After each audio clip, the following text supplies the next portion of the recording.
I hit a point where I was just in this like awful pit of like self-identity. And I just remember like driving one night and being like, I am far from the Lord, like right now. Like I have not invited him into my life, and he has pursued me. Like I can feel him pursuing me, but I have not invited him into my life. And I remember just like pulling over the side of the road and just like accepting Christ like at that moment and being like, I don't know what this looks like, but I just know that where I'm at, like without the Lord, is not a good place.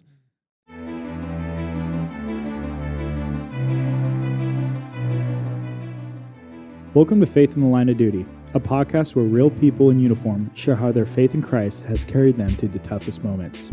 I'm Daniel Johnson, husband, father, and currently active duty in the United States Air Force. Each episode, I sit down with military members and first responders to talk about the power of the gospel, the strength of community, and how faith transforms lives, even in the line of duty.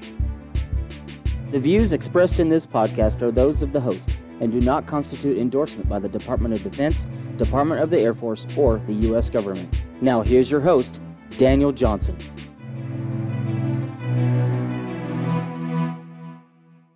Hey everyone, thanks for tuning in to another episode of Faith in the Line of Duty. Today I have the honor of introducing Ryan Jacobs. He's a good friend of mine. We're just glad to have you on today. Thanks, man. Yeah, I'm glad to be here. Yeah, so let's just start off by just telling us what your childhood was like. Yeah, so I grew up on the West Coast. I had a good childhood. Grew up in a family that was very supportive. I was always involved in a little bit of everything. So especially with sports, that's the biggest thing that sticks out. I was involved in soccer, wrestling, track, swimming, water polo. I got into competitive rifle shooting for a number of years, did like go-kart racing. So it was like every weekend it felt like we had something. So grew up doing a lot of hobbies, spent a lot of time outside. My dad introduced me into elk hunting, and I got into that at a young age. And then, went to school after that and wound up joining the Air Force. So, did you ever do trap shooting? No trap shooting. So I was doing like Olympic style rifle. Is like the sport that I got into the most. Yeah, I remember doing trap shooting in high school, and that was a lot of fun. Yeah, and it was weird, kind of looking back now. It's like you just brought your shotgun in your car to work, and different times. Yeah, you just can't roll up to the back of the ag building and turn your shotgun in. For it sure. It just wouldn't work today. Yeah, for sure. And trap's like applicable. I feel like, right? You can go like bird hunting, right? Like precision rifle, like I don't know, like maybe for really long range stuff helpful. But what was your favorite sport? The one I definitely like dedicated the most to was the rifle shooting, but I don't know about favorite. As far as like just pure adrenaline, there's like, it's hard to beat like a real aggressive water polo match. So like being in high school and like having like just the screaming of being inside of like a pool where all the sounds are echoing and stuff, like that was always really fun. Yeah. So was it a big school? Not like huge. I want to say we graduated maybe like 400 to 500 people or so. See, when I hear that, I grew up in a class, it was 43 people. Yeah, okay. So, in the same building, we had kindergarten through 12th grade. So, you knew everybody, ever since I was there from 5th grade. I just knew everybody there. Yeah. So I always think about how that would be so much different growing up in a big school like that. Yeah, I mean, there were so many people I just didn't know, growing up. Yeah, for sure. So why do you decide the Air Force over other branches? Yeah, so, one, I knew I didn't want to be on a boat, so that ruled out the Navy. Didn't want to be on a boat for 6 months. I like going fishing on my time, but as far as being stuck on an aircraft carrier, I wasn't super interested in that. So as far as like recruiting technique, I'd say air shows worked pretty good for me. So airplanes have just always been real cool. So I went and I saw the Blue Angels, ironically. Didn't decide to join the Navy after seeing the Blue Angels because of the boats. But I was like, well, if I want to be in and around airplanes and, just like, seems like the Air Force, if I'm attracted to airplanes, is a good place to be. So, my dad took me to an air show and I asked him, I said, well, what do I need to do in order to be around airplanes? And he said, go to the Air Force. So here I am. Yeah, I have a lot of good memories from air shows too. Mm-hmm. It was definitely kind of a big part of the decision. Yeah, absolutely. Sure. Yeah. So did you do 4 years of college? Yep. Then you joined after that? Yeah, 4 years of college, and then I got my commission, and then I've been in the Air Force ever since. So, and looking back at your childhood, what would you say would be like your most memorable moment? That's such a good question. Yeah, honestly, like most memorable would probably have been like going elk hunting with my dad, like growing up. There was like such a build up to it. In Oregon, you can't hunt until you're at least like 12 years old. So I became aware that I was interested in this like 5 or 6 or whatever. So it was like, well, I got one more year. So by the time you're 12, I was just like chomping at the bit. Yeah. And where we went was not a good, like it was probably not a great place to start as far as like just how challenging it was going to be. The harvest rates there were really, really low. And it was a really short season. So it was only 3 days long for you to shoot like a bull elk with a rifle. But 3 days? Wow. So everyone's out there. Yeah, everyone's out there. It's public land. And the terrain is just so dense. Like you can only see, you might as well use a bow because like you can see, only see 30 yards. But I had a rifle and so I remember we woke up and we went up the mountain and it was like just pouring rain, like not great weather to start in. And I was not dressed well, but it was soaking us. It was probably November. And we get up there and I'd sat for maybe, 30, 45 minutes on my opening morning. And like, I couldn't believe it, but like, here's this bull elk that comes rolling in. And I didn't see it initially. My dad's talking. He's like, I think I hear something coming. All I hear is the rain. He's like, okay, no, something's definitely coming. And he's like, okay, I see it. It's an elk. I don't know if it's a bull or a cow yet. And I'm still like, lost. No idea where the elk is. And then he steps out of this tree, like right in front of me. And he just kind of stood there looking at us. And my dad's like, well, you better shoot or it's going to step on us. Cause it was that close. He was like right there. So, I was able to get the elk and like, just after all the buildup, of like just wanting to go for so many years. And then, the harvest rate probably being like, it was, probably like 5 to 10% that year of like people that were successful in getting an elk. That's so cool. And just to be able to have it like that opening morning and share that experience with my dad was just so cool. Man, what a blessing. Yeah. And I'm sure you had a lot of adrenaline too. Yeah. I have never gone hunting, but I'm sure I'd have been like shaking. I had the shakes pretty bad. Thankfully it was, I was sitting down, I was able to kind of rest it on my knee and the elk was like, we must have been sub 20 yards. So it was a big target. So I know you said you're big into hunting. What was the first animal that you killed? So that would have been that elk. Oh, was that elk? Okay. Yeah. So, I probably had some poor releases on a fish that didn't make it or something. But yeah, that would have been the first one. I didn't really get to go too much. We went a little bit after that. But I became more and more involved with, the extracurriculars of all the sports in high school. So that made our weekends get shorter and shorter. And, so I didn't really pick it up until much later when I was stationed down in Texas. It's kind of when I picked it back up again. And I definitely want to take my son to do hunting and my daughter too, if she wants to. But what did your dad tell you before you went out there? I know you said he was very supportive, but did he prepare you to be killing an animal, for a specific purpose? Yeah, a little bit. It's hard to remember. It's been a while, but there was always been like a reverence and like a respect for the game.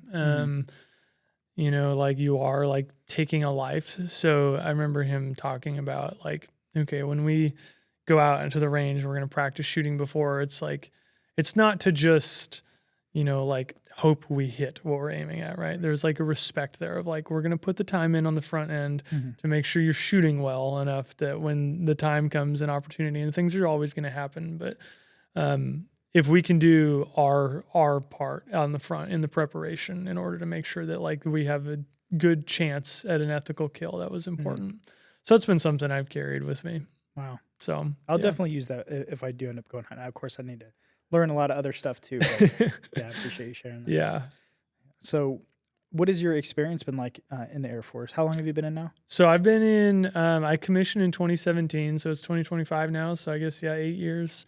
So it's been good. I've had the opportunity to work a lot of different jobs that I wasn't really expecting. So so I started off in Texas, and then I'm in a different location now, but there's just been a lot of opportunities I've been able to work. Some of them I've really, really enjoyed. Working with people has always been good. Others have been less enjoyable. But my favorite has always been like when I've been able to like work and like lead people in a way that like, get to know them and get to see like their desires and like, be able to do things from like a leadership position that allows people to have opportunities has been for sure the most rewarding thing. That and just seeing progress too, like just being able to be in an environment where people start at a certain level of proficiency and you get to work with them, teach them and coach them. And like by the end, they're doing things that they like did not think they were going to be able to do. So that's just been super encouraging. And I've loved it. Yeah. And one thing I've noticed about you too is like you're just a naturally gifted person at teaching. A lot of the stuff that you've taught me when it comes to following Christ or different other things that we're passionate about, like you're just good at explaining things. It just comes very, very natural for you. Thanks, man. I appreciate that. Yeah, I think I've had some really good teachers myself, and there's been some that I've really resonated with. I think that just the way that they explain things has been. This is definitely not my own design, but I've pulled from other people's techniques and just how to break things down. I've had a lot of good coaches on my end. And I think that's also very rewarding too in the job that I am. As K9, you get a brand new team out of tech school. Yeah. They get a brand new dog. Yeah. And you just get to see them progress and the stuff that they used to do before, let's say if we fast forward a year later, if they were to look back at what they've done before, it is just a complete difference. And then when they get validated and certified, and you can just see that they just feel accomplished. Yeah. It's super really cool. Yeah. So a lot of people see men and women in the uniform and they know that they go on deployments. They know that they serve. But what are some unseen things that people usually don't see that members in the military or the Air Force go through? Yeah, unseen things. Just in general, I would say like there's a lot of in front of the scenes things that get seen, right? We get, whether we're in a big conflict or not, deployments, and there's a lot of like media presence like around those, but you don't see like all of the training on like the back half, and you don't see like the details of not just what it takes to like be in like a large scale conflict and all of the logistics involved in that, but the intricacies of like each one of those people and like all of the stuff that they're dealing with as well. It's been very interesting. Like you view it from the outside, like this well-oiled machine, and to an extent it is and can be, but life is also very messy. And I think that's where like, that's where when you put on like the clean uniform and people see that, there's a certain assumption with the way things are, about that person. But as I've been in it, right, we know that like we live in this broken world and like, people are still like doing their best and showing up, but there's still brokenness, and so like that like unseen struggle of like that's where I think like having great leaders who like take the time to get to know their people is so important, right? Because if you get to know somebody not just on a how well do they do their job, but a what do they look like when they're having a bad day level, right? And you can see that, like that I think is where like. That is where the unseen, if you can be the person that sees that, like that is where you are going to like thrive as like a leader, And I think something that I've tried to do is try to find people's why. I know you kind of hear that a lot. Yeah. Yeah. But there are people that are really good at finding, hey, what makes this person tick? How do they learn? How do they feel like they're contributing to the mission? And I think that's really important too. Yeah, absolutely. And that's what gets people excited, right? And helping somebody find their why, Right. is awesome too. I've seen that. I've seen other people like that I've been working with, and their why did not line up with their current career. And it was like, okay, well, this may have been your absolute dream job when you were little, but the why is now not matching up. So let's put you in a different place, and then they thrive, right? Just because it was somebody else's dream. And, that's how I think people can feel trapped, is like, if you're like, your why doesn't line up with your career, so that's good. Definitely.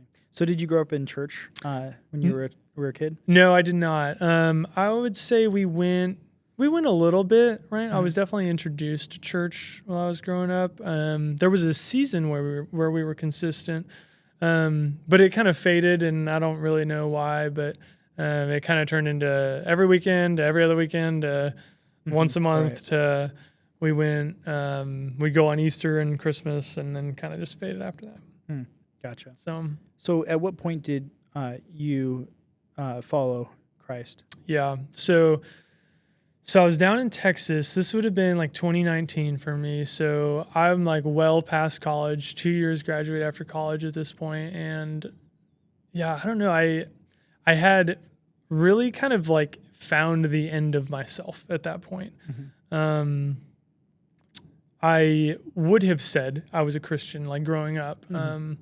There's like this interesting, I think especially in the United States, this interesting connection between a good person and a Christian. And for me, like I deeply related to this connection between good person and Christian. As believers, we know that is not, right? Like a good person and a Christian, those are not good. Like, right. I'm kind of stumbling over my words here, but my point is I was reading this book, and he was talking about how these two things that are not exclusive got joined together to the point where it is now offensive if you consider yourself a good person and you know that a good person is a Christian, but you're really not following Christ, to get sucked into this belief that you are a Christian because you are a good person. So like, I think for me, like it was really hard to break apart like good person and Christian. And like, sure, maybe by like worldly standards, maybe by like, taking the average person, like, sure, I would say like I did some good things, but I was not like a good person. We know Romans says that there is no one that is good. Right. So all of that rambling to say that I had this deep-rooted identity in that being a Christian meant being a good person. And if I was to admit that I was not a Christian, I was admitting I was not a good person. So that was a big struggle for me. But I hit a point, right, in 2019 where I kind of had to look at my life. I had this long-term relationship that I was in that I thought was going really well. It ended abruptly. And for some reasons that I was kind of like shocked about, and it required me to like reflect and look at myself a little bit and go, well, yeah, like there's some issues here. And what I'm saying about myself is in like being a Christian, because I would aggressively defend that I was a Christian and believer at that point, but I hadn't gone to church in 5 years. And not to say that you can't be a Christian and have not go to church. That's not what I'm saying. But if that is the consistent habit pattern, right, where you don't find a need or a desire to go to church, I think it's valid to take a look at whether, your salvation is genuine at that point. So I hit a point where I was just in this like awful pit of like self-identity. And I just remember like driving one night and being like, I am far from the Lord, like right now. Like I have not invited him into my life, and he has pursued me. Like I can feel him pursuing me, but I have not invited him into my life. And I remember just like pulling over the side of the road and just like accepting Christ like at that moment and being like, I don't know what this looks like, but I just know that where I'm at, like without the Lord, is not a good place. Right. So at that point, like I accepted Christ, but my theology was all over the place. I didn't know anything about anything. Right. But you don't need theology to accept Christ, right? That is the starting point. That's what's so beautiful about it.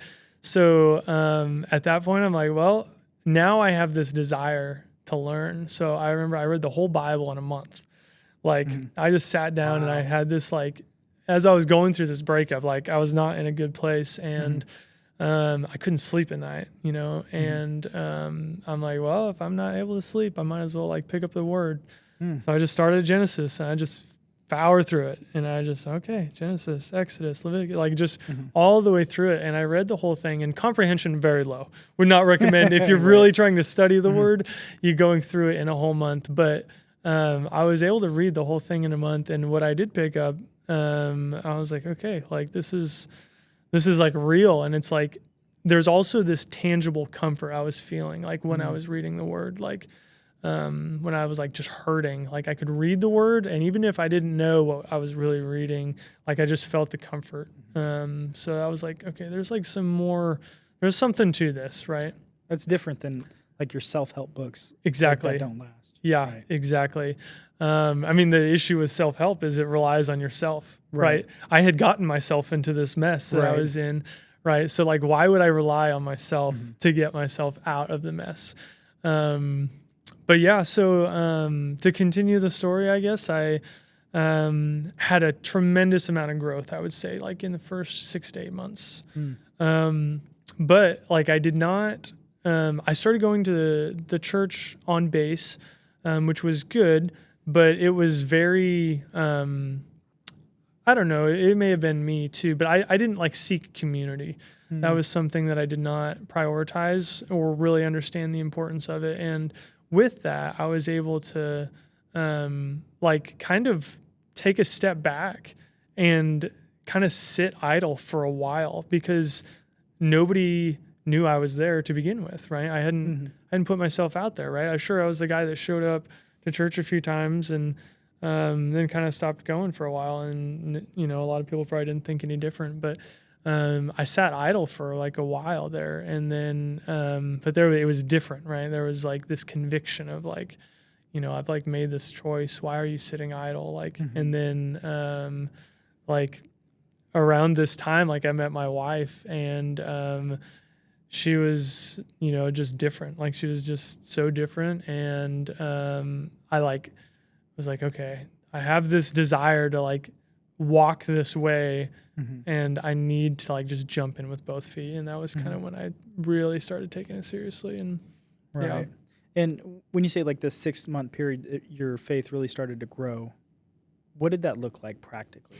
Yeah. So it was a lot of reading scripture, a lot of like worship music too. Also like, it was just something that was easy for me to bite off and chew. And I don't know, like, if anybody else feels this way, maybe I'm just weird, but pre-salvation, I had like almost like an ick to like gospel type music. Like it was just something that just like didn't sit right with me. And I think it's because like I was set, like it was a testament to like where my heart was. Like it was just like, yeah, like, I don't know. I don't know if I'm gonna be that guy standing there with my hands in the, like, I don't know. It just didn't sit right, to be honest. And like something changed like when I came to Christ, where I was like, this is like all I want to listen to. Now like it's like something that is like it's like ingrained in me, where I want to listen to it, and like it gives me comfort. I'm like hearing things, and I'm hearing like truth through the music that I'm like I needed at that time. So there was a lot of that, and I had some good friends too that the nature of the military is people come and go and they move all over the place. But during that time, I did have some great friends that were solid and poured into me and spoke truth and spoke the word into my life that that was really life-changing, you know? So that was that time frame of that 6 months where I had the music and I had the Bible and I had people like speaking into my life, and it was good. And I think that's really encouraging too, because once someone does become saved, they're kind of left with, okay, well, what now? And I think that there's some churches that do a really good job of leading and guiding you with those next steps. But I guess I would ask the question, what would be a couple of things that you think is really important? I know you mentioned community, but is there anything else that a new believer can do that way they're you know, on the right track? Yeah, that's a good question. For sure, community, can't emphasize that strongly enough. put good people in your corner that are going to encourage you and honestly speak into your life if you start to drift and you start to wander. Like, it's so important to have somebody that is willing to love you enough to say, hey, like, I love you, I'm not judging you here, but like, what are we doing? Like, what are we doing? And like, why are we walking down this path? Because we're still going to feel that temptation to like turn, and it's important to have people in your life like that. Another thing, I think there's at least for me, there was an intimidation of, I have to do all of these things now, right? I have to do all of these things. I have this like commitment of like going to church even just once a week was a lot for me when it's not something that's ingrained in your daily habit pattern. It's easy to just be like, like that's a little too much, because our priorities are still out of whack, right? So I would say like, don't feel like you have to do anything as a Christian, right? That is like one of the things that is going to bring about just like exhaustion and feeling run down, feeling like you aren't enough. Well, you're not enough. And it's when you let go and you start letting the Lord like work through your life, right? Is when the things don't feel like work anymore, right? So that don't get too caught up in the obligations that so often I think people get hung up on, because the Lord is going to do what the Lord is going to do. And when it comes to that, like, it is a joy to go to church, right? And if you don't feel that way, like, take it to the Lord, like take those hard things to him and pray about it and seek wisdom on it. And like, those are the prayers that he just loves to answer, right? Is like just working through you in that. Yeah. So I don't know if that makes any sense. Oh, but no, definitely. Yeah. How would you say someone could share their faith in the military, but also doing it within the guidelines of the AFI? Yeah, that's good. Well, I think just in general, it just comes down to being like willing to talk about the Lord. Like, I was reading this book the other day that, what did it say? It was something to the tune of like, the reason that I am afraid to share about my faith and afraid to share the gospel is because my fear of the Lord has shrunk so much and my fear of man has like grown so much. So it's like, when I feel that way, and not that I am by any means the standard of sharing the gospel, but when you are afraid of what people think of you, more than what you're afraid of our Lord and Savior thinks of you, right? It produces this lack of boldness that I think, like, I certainly struggle with, and I know a lot of other people do. But I think just recently, like, being more confident to just talk about like little things first too, like when somebody is, like asks how your weekend was, like, don't be afraid to like share about like what happened at church. Like, if anything, like, it's just planting like little seeds, like, oh, okay, this guy like goes to church, and maybe that like something that small would just be like a conversation starter for something later. And then praying for opportunities to share the gospel. And this is just like in general, I think it does become more complicated in a work setting, especially if you are like a leadership role, right? Because there is this perception of like, okay, like if I'm in a leadership role, my subordinates and blah, blah, blah, like, am I forcing it on them? But we're never in the wrong for just talking about life. Right. So I think that's just one thing to remember is like, you're never just in the wrong to talk about life. Right. So you can always, and usually when you talk about life, right, especially if there's any depth to it, there's going to be like some hurt there. And when you get to that hurt, right, we are to be prepared to, have a reason for the hope that we have. Right. So I think that is like the biggest thing is like, well, not the biggest thing, but it's been helpful for me to be praying for opportunities, as well as just like knowing that there's there's always going to be an opportunity if I'm willing to walk through the door. Yeah, and I think something that you brought up that's really good is, asking the Lord for help, because without fail, every time that I've prayed and said, "Hey, Lord, let me have an opportunity where I can love someone, or I can pray for someone." Without fail, there's always been some. And I'm not going to lie, there's some times where I've heard that little voice. It's not like he's going to speak to you. Hey, do this. But it might be that little tug on your heart. And I think it's really important to listen to that. Like I said, I'm not the best at it, but definitely listening to that when it happens.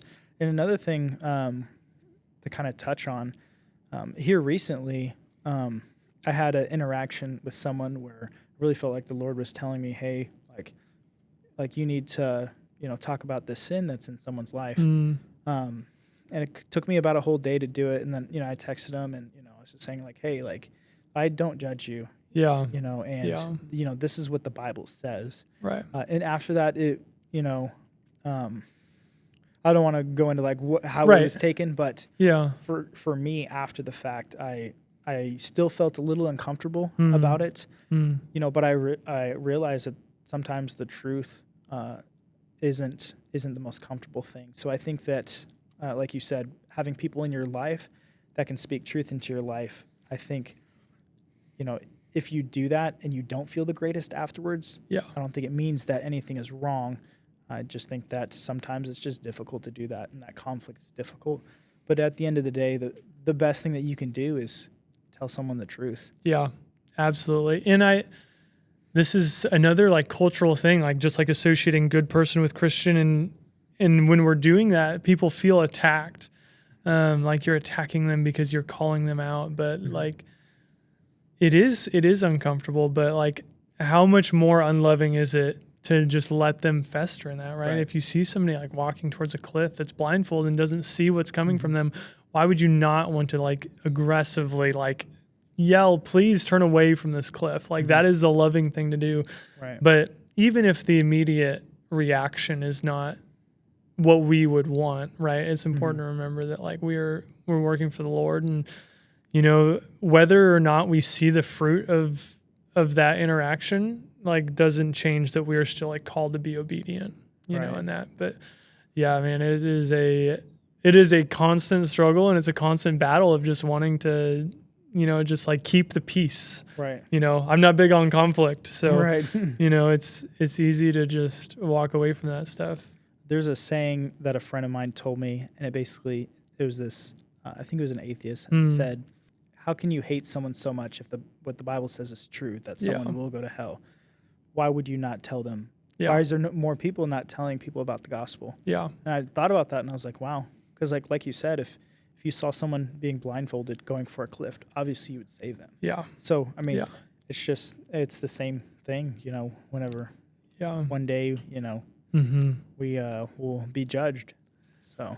Yeah, and I think a lot of people are in a position where they have like either false assurance because they've said a prayer, and that is like a really hard person to like try to speak truth into, because if they like think that they're good but they're not, like the cultural Christian, who thinks that works is the way to heaven, right? It's like, well, think back in my life, like I've done pretty good. I've gone to church. I've given to charity. Like none of those works are going to save you. And that's like so important. And I think we miss it as a whole country, like in so many different ways of like, in a world really of like, my works is what is saving me. And if that's the case, like, our works are dirty rags, the Lord says. So it's like, Yeah, definitely. Yeah.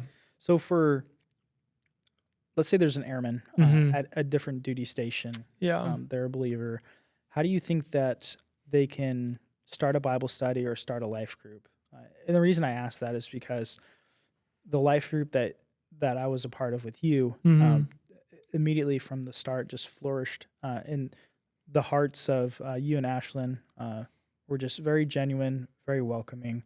So what would be some, like a roadmap for someone that wants to get that community that you're talking about? Yeah, I think that's a good question. I mean, I think there's a lot of different ways you could do it. like anything, I think it should be spirit led. I think you should spend some time like praying and like seeking the Lord about it on the front half and be like, Lord, like what does obedience in this area, in this season right now, like look like? Right. And if you were like, let's say just in a dorm, right. And maybe you don't have access to a vehicle, maybe you can't even go to church because you don't have access to a vehicle to drive the 30 minutes to the church, or, on base isn't meeting because of COVID or whatever the situation is right now. Like we can still like pray and think about like, what does it look like to be obedient right now? And it doesn't have to be anything more than just like starting a small Bible study within the members of the dorm, right? And some people will show and some people won't, and that's fine, right? But I think just being and like having the Spirit lead you where you want, or where the Spirit wants to take the Bible study is the most important thing. Mm-hmm. That and just the Word is, I think, with us, like we've tried to focus more on like getting people to love the Word, right? Like mm-hmm. What does it look like to love to study God's Word? Like it is so rich, and there's like so much depth there that like draws people in, and like mm-hmm. it's applicable, and it's helpful to these living in this broken world. And we mm-hmm. I don't know, they're like rambling here, but I would say just like be Spirit led and like focus on the Word more than anything else, right? And getting to know people. Yeah, and I think when you step out in faith, I mean, it's going to be uncomfortable, like with anything, with working out. Yeah. It's definitely going to be uncomfortable at first, but most important thing is just being faithful to what you feel like the Lord's got for you. And one thing I can definitely attest to too, if the Lord is put something on your heart, He will be there every mm-hmm. step of the way. Absolutely. Will provide. Yeah. So you just got to take that leap of faith for sure. Yeah. He's not going to call you. He does not. What is the phrase? He's not going to equip you before you're called, right? He's going to call you and then equip you. Right. Right. So don't feel like, I mean, even me, like I would have never guessed I'd be like leading a life group mm-hmm. right now, right? I did not feel like I have the wisdom, the know-how. I did not grow up in church. I didn't know what Awana was until like a year or two ago. And I was mm-hmm. like, oh, that's, mm-hmm. Like I just didn't know anything, right? Because I didn't grow up in the church. And like to have gone to my first Bible study in 2019 and now to be leading one, like I never would have guessed that, but like mm-hmm. the Lord just has been there, right? And He's provided for that. Mm-hmm. So, yeah. And one thing that I've noticed that you do really well is you take every opportunity you can to serve. How important is that, and how rewarding is that whenever you're not so much focused on yourself, but you're focused on others, especially within your church? Yeah, that's good. Like Jesus will say, like, it is greater to serve than to be served. And I have like felt that. I have wanted to be served my whole life because I think I'm just inherently selfish, but there is joy like I get from serving and helping, and it's not always in the moment, but like, there's few things as rewarding as like just being able to be there and be present and help people. And I think that's just something that the Lord like has really worked on me in particular, like just being involved in like different ministries at the church I'm at right now has been super rewarding. And yeah, like when you step up and the Lord, like He will bless that. And you also get to meet people, right? If you don't feel plugged in your church, I would ask, like, are you serving, right? Because if you show up and you attend the service and you leave, how many people are you really like getting to know? Mm-hmm. If you're serving and you're spending time alongside people, that's when I've found that I've like, okay, now I'm growing relationships. And that is, I think, the heart of community, of just like getting to know the people and doing life with them. And I think a lot of that comes with service. Yeah, and I've definitely fallen into the trap too, especially with, PCSing.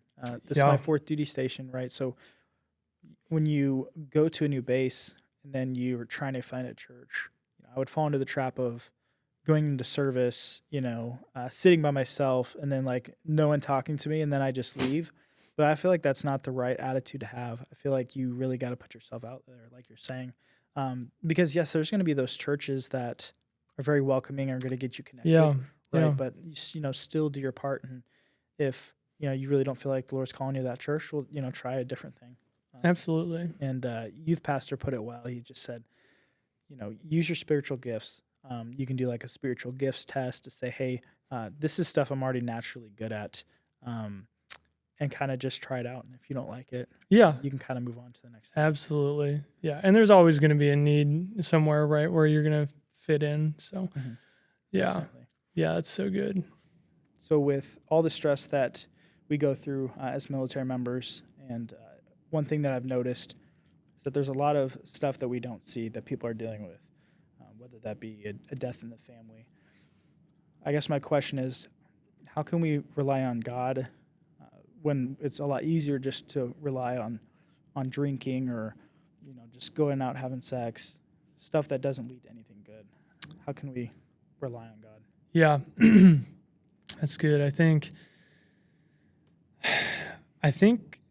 I mean, the biggest thing is, right, you just have to let him do what he does best, right? If you are shutting him out, right?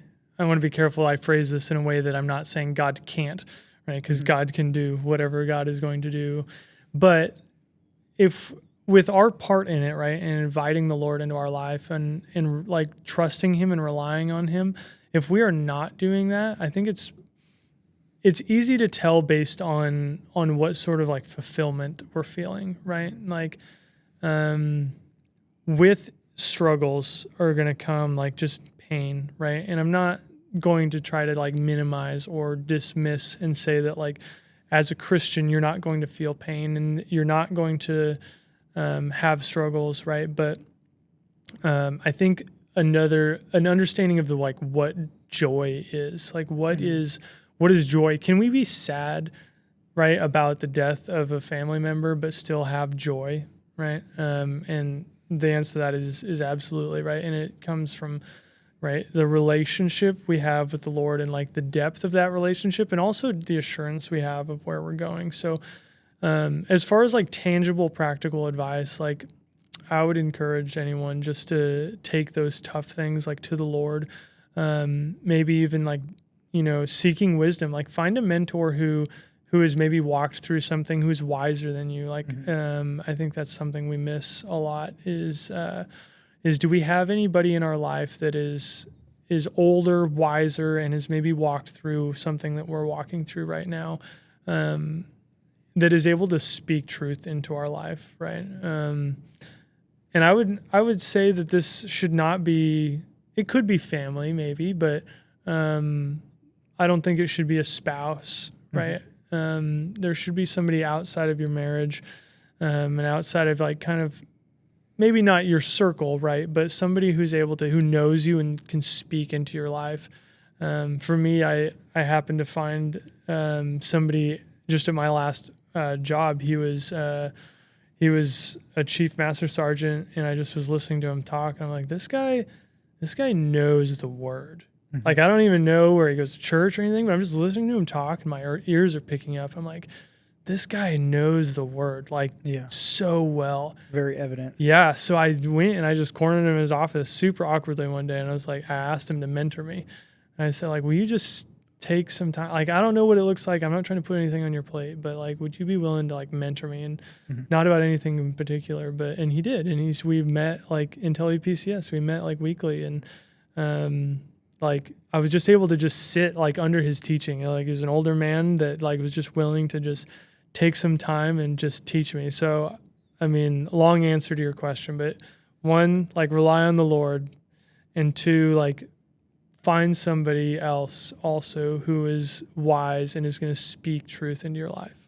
Definitely. And I think that's something that if you feel like if that's tugging on your heart to do that, I mean, just definitely do it. 'Cause I'm not going to say I'm going to guarantee, but I almost guarantee that if you find like an elder in the church or someone above you and you ask them to mentor you, they're going to want to do that. You know, if anybody came up to me, I'm pretty positive that someone wants to help. Yeah. And just such a great relationship can happen from that. Absolutely. I think kind of want to dive in just a little bit, kind of something that I went through, and I know that there's some people that I know that are kind of struggling with loneliness right now, especially with, being single and being at your duty station. What do you think would be a way for someone to look for that spouse? What would you say would be some things that they should be looking from your experience? Yeah. The thing that comes to my mind like right away is that we should be like equally yoked. If we are seeking marriage, right, in a Christian context, first of all, like I don't even know how to explain marriage outside of a Christian context. Like if we go by the worldly standards, there's so many things out there. Like I don't even know where to start. So we're talking like within a Christian context here. And with that, like we should be equally yoked. And I used to misinterpret this and think that this meant we are at an equal level of spiritual maturity. But that's not necessarily the case. My wife was, and is still, and probably will remain for a while, I hope, like way more spiritually wise than I am. And she's grown up in the church and she's been around her whole life. But so I was like, are we equally yoked? Because I'm like this new believer, like, I don't know, but you have to have something in your marriage that you're chasing after together, right? And when God created marriage and you have a man and a woman, like the point of that marriage, right, is to glorify the Lord. And it's also, right, should be a reflection of Christ's relationship to the church. So practically converting that into like, what does that look like? Find somebody who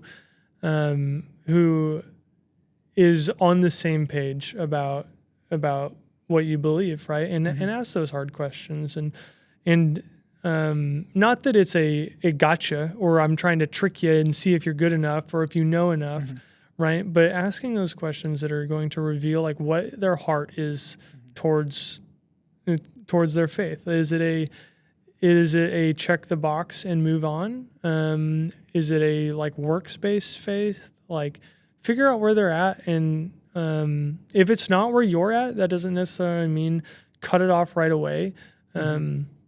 But seek wisdom on it, and let the Spirit lead you, as well as like if they are off a path, maybe, right, and they're not willing to seek that wisdom on their own and be like, maybe I'm not thinking about things correctly, or maybe I have some misunderstandings.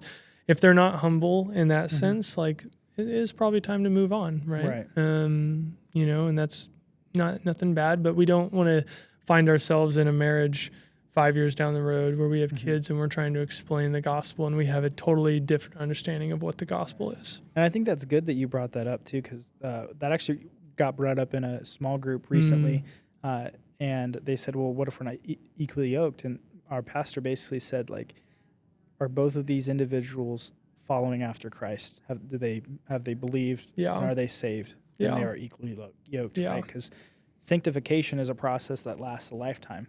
And you're never going to be good enough. Absolutely. But we should always try, strive to be, like Jesus. Yeah, absolutely. Yeah, that's good. So, definitely equally yoked. Would you say there would be anything else to kind of would be something they should look for? Yeah, I don't know. I think like listen to those people once again that are like in your circle, and like invite this person around, and those people that are like in your community group or your life group or whatever, even just like your close friends that you like, let them speak into like, is this a good thing for me or not? Because the heart is deceitful above all things, especially like in a relationship. And I think it's so easy to just be like, oh, they're great, and they may be, but that doesn't necessarily mean they're great for you. So, but it may be very clear to everyone on the outside. So I think just having good people in your circle who have your best interest in mind and are willing to have those hard conversations would be good. Awesome. In closing, why should someone follow Jesus? I mean, this is the most important question anybody's ever going to ask about themselves, right? There's a temptation for me to focus on the goodness in my life that has come from it. There's so many good things, lowercase g and uppercase G, that have just been a result of trusting in the Lord. Things like just making friends and routine and hearing a message on Sunday morning that is encouraging. And those are good things, but they are completely missing like the absolute biggest need I have of there being this spiritual hole in my life before Jesus, right? It was a God-sized hole. There's the phrase that I was trying to fill with everything else, and I think so many people fall into that that habit pattern, like you said, of the drinking and partying and like doing whatever you wanted to do to try to like find that joy. But for me, like entering in a relationship with the Lord, like that is like the only thing that has like brought me like true fulfillment.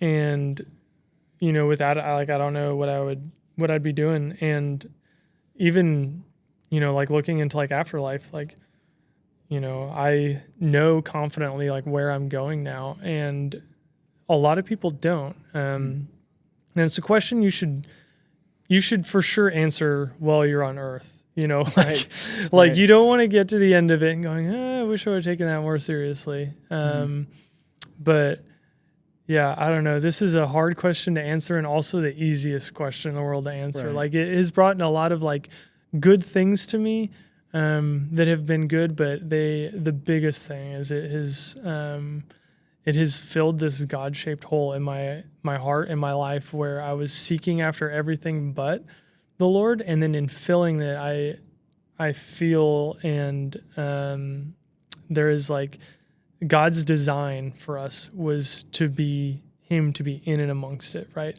And when we are separated from it, just like when you separate engine oil from a vehicle and make it run without, it is not going to work. It may run for a little while, but it's going to be rough, and then things are going to break down, right? And you can, pour ketchup in there, and that's going to work for a little bit, but it is only like one thing that engine was designed for, right? And it was designed to run with engine oil, and without it, it's never going to be working, right? So, like I don't want to make this all about how I feel, but like that is a tangible thing that when you are in a relationship with the Lord, that it is just and it just answers a lot of questions too, right? Like we live in this world of not knowing so much, but if you are a Christian, we have so many answers all of a sudden. We can tell you why the world is the way it is, what is going to happen, and why it's going to happen. So there's a lot of rambling, but hopefully that's makes sense. That's an encouragement, and I think just that hope that where you're going, I think that's really key, especially within our line of work. The dangers that comes along with military members and first responders. There is definitely a security in knowing where you're at and hope. So that way, even if you're going through something really rough, at the end of the day, this life that we live on earth, is not the end. It really does provide a frame of reference for, okay, these things that I'm going through here are temporary, right? And the Bible says that, I'm going to misquote it here, but it's like it is nothing. Like the sufferings that we endure now are like nothing compared to the future glory, right? Which, like, I don't want to minimize what anybody would be going through. That's not the intent of that. But even the most unimaginable suffering that we would experience here on earth, right? Like we can trust that the future glories would just so completely outweigh anything that you could experience on earth. And we can confidently say that based on, knowing that like the Lord came down, like lived the perfect life, died, was resurrected 3 days later, right? And defeated death so that you and I can share in that. So, I love that. Well, I've had a blast talking with you. I know it takes a lot to come on a podcast and just share your wisdom and just being vulnerable. So I really do appreciate that, and definitely look forward to having you on again. Thanks, man. Yeah, we'll have to do it again sometime. Definitely. Appreciate it. Yep. Thanks again for listening to another episode of Faith in the Line of Duty. If you're a first responder or in the military and have a story you'd like to share, email me at faithinthelineofduty@gmail.com. You could be a guest on a future episode. To continue the conversation, visit my Facebook and Instagram page. Thanks again for tuning in, and join me next time for another encouraging story of faith in the line of duty.